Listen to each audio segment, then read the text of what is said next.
So I'm a bit of a Gundam fan. Gundam's been my favorite anime franchise for almost 30 years now. I've played games from it from the PS1 up until Gundam Evolution, where I was a Barbatos main. I have the Gunpla, as you've seen, and I used to love playing the Gundam WAR trading card game. And now there's a new Gundam card game coming.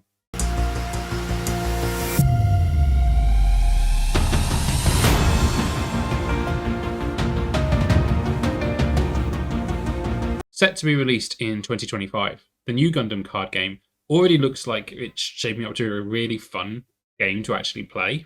So I wanted to go through the key points of information that we've got so far from decks, cards, and the gameplay structure, starting with the cards themselves. There are four types of cards in the Gundam card game. There are units, pilots, command cards, and base cards. Units are kind of the equivalent to monsters in YuGiOh or forwards in Final Fantasy. They are deployed, think summoned, onto the battlefield, and they do have summoning sickness, and they are basically the brunt of your combat force in the Gundam card game.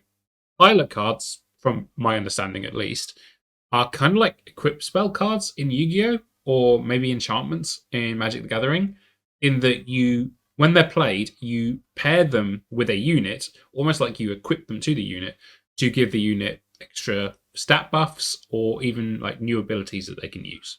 Command cards, on the other hand, are more like maybe spell cards, like normal spell cards from Yu-Gi-Oh! Or even summons from Final Fantasy, in that they can give you an edge in battle, and some can be played on your opponent's turn, but they're also one-time use and then they're gone.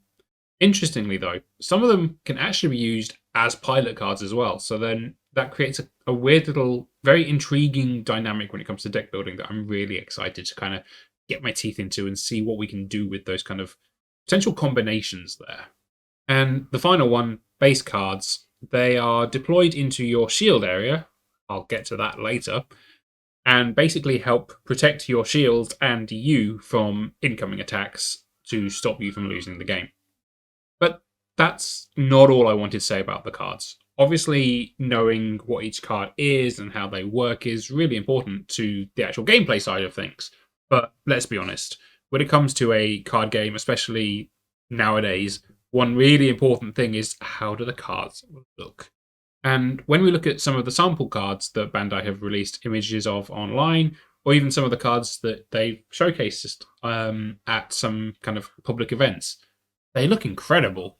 I mean, just look at the Wing Gundam and the Aerial, two of my favourite Gundams.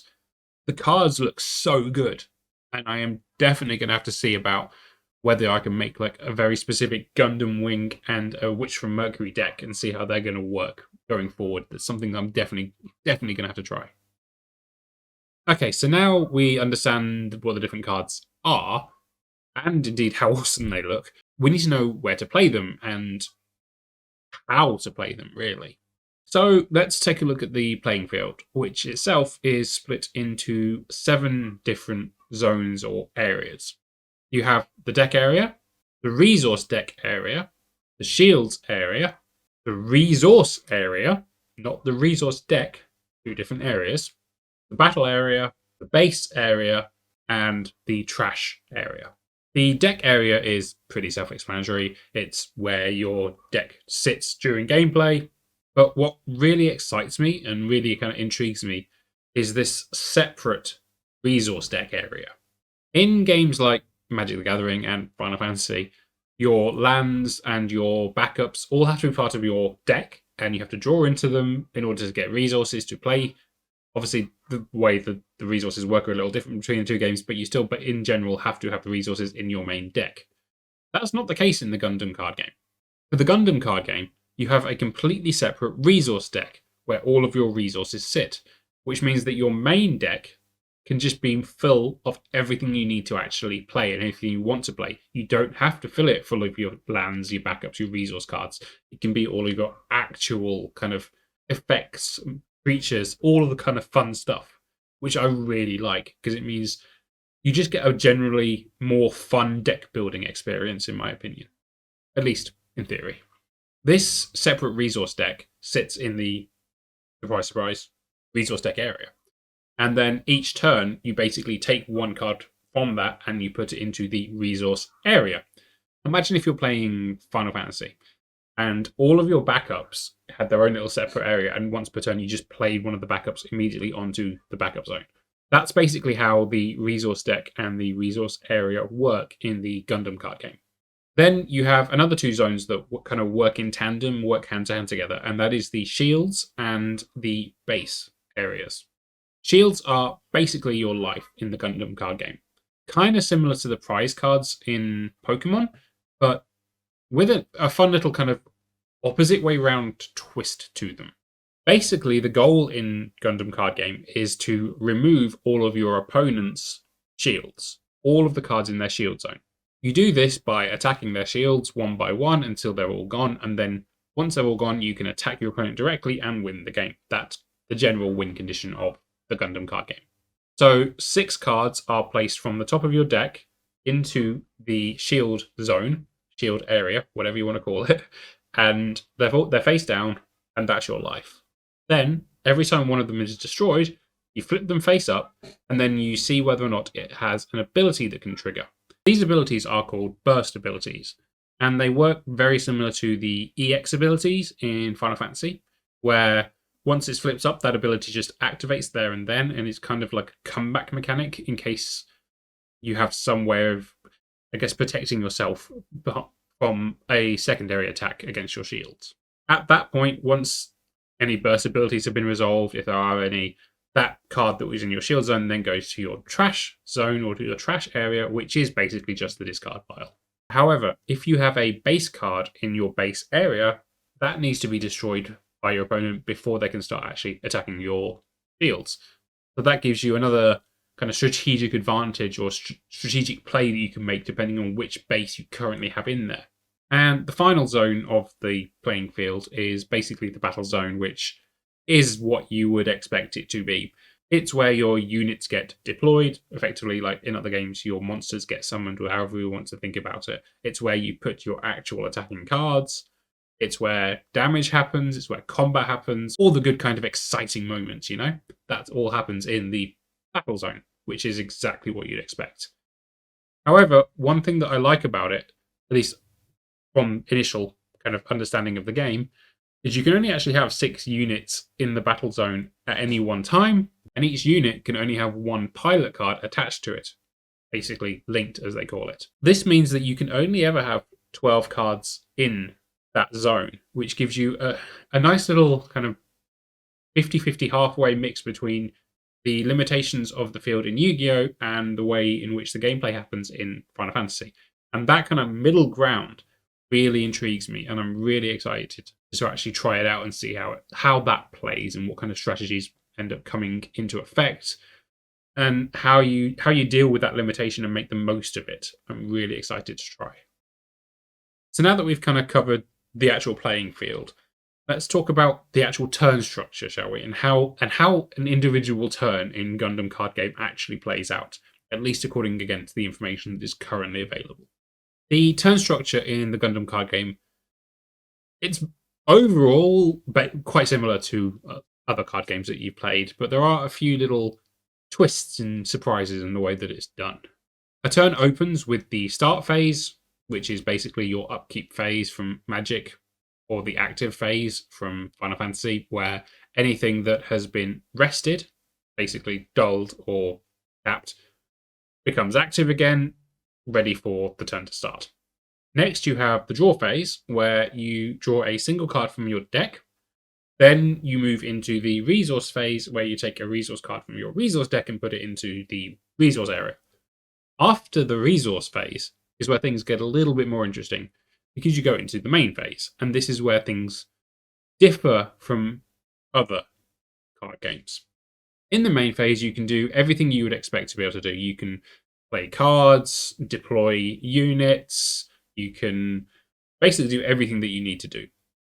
However, the difference is that combat takes place in the main phase too. Gundam Card Game does not have a dedicated, specific battle phase. And then, once combat and everything else you wanted to do is done in the main phase, you move directly to the end phase, because unlike Yu-Gi-Oh! Or Final Fantasy, the Gundam card game doesn't have a main phase too, because it doesn't need one, because combat happens in the main phase. So with that in mind, maybe we should have a look at combat. As mentioned previously, combat in Gundam card game takes place in the main phase rather than having its own separate kind of all attack phase, like a lot of other trading card games. When you choose to enter combat, you select a unit, and then you go into what in my head I'm mentally referring to as the unit attack mini phase. It's not actually called that, that's just how my brain is working with it. In this mini phase within the main phase, you have 5 steps. You have the attack step, the block step, the action step, the damage step, and the end of battle step. These play out pretty much as you would expect. In the attacking step, you declare the unit that is attacking. In the blocking step, the blocker is selected and kind of announced and put forward. In the damage step, however, it depends on what you're currently attacking. If you are attacking another unit or a base, then your unit's AP or attack power is compared to the HP of the defending unit or base. If the AP is higher than the HP, then your opponent's unit or base is destroyed. However, if you're attacking shields, so your opponent doesn't have any units to defend, doesn't have any bases that can defend, and you just go straight to the shield, each shield is treated as having 1 HP, so it is automatically destroyed because everything would destroy it. It's then flipped face up, and as mentioned earlier, your burst ability, if there is one on your shield card, is then activated, then it goes to the trash pile. And finally, if your opponent has no units, no base, and no shields, when you declare the attack, you attack them directly, and you win. I will cover the actual combat system within the game in a lot more detail in a future video, but that's kind of a brief summary and overview of the way it works. And again, it's pretty self-explanatory. It is just general TCG combat, but overall, I'm excited by it. The last thing that I wanted to cover in this video for now is the rules around deck size. As mentioned before, you actually have 2 decks. You have your main deck and you have your resource deck. The main deck can be made up of all of the 4 cards that we mentioned before. Your units, your pilots, your bases, and your command cards. But the total of the deck should be 50 cards, and that's the deck size. On the other hand, the resource deck is made up, surprise, surprise, entirely of resource cards, and the deck size for that is 10. So you can only ever actually have 10 resources in game. Bandai also recommend having like a stack of tokens that you can use and some damage counters, maybe some dice just to keep track of the stats and things. All the usual stuff that you would expect when you're playing a trading card game that has kind of any combat really. And that's pretty much it from a kind of first look at the Gundam card game.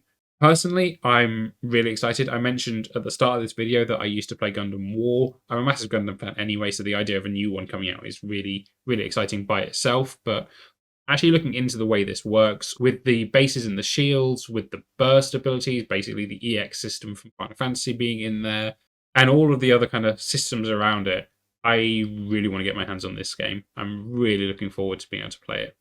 And to be fair, alongside the FFTCG, this will probably be a staple of the TCG element of my content creation moving forward.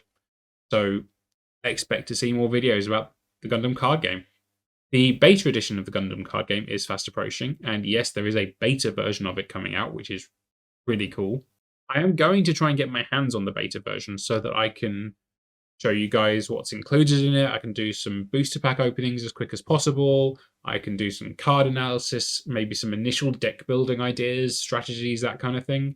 And hopefully show you some actual gameplay of it in real life as well, which would be really cool. But at the very least, I'll be keeping you up to date on kind of big news around the Gundam card game as we move towards its full release in 2025. for now, and until next time, this is Elixir signing off.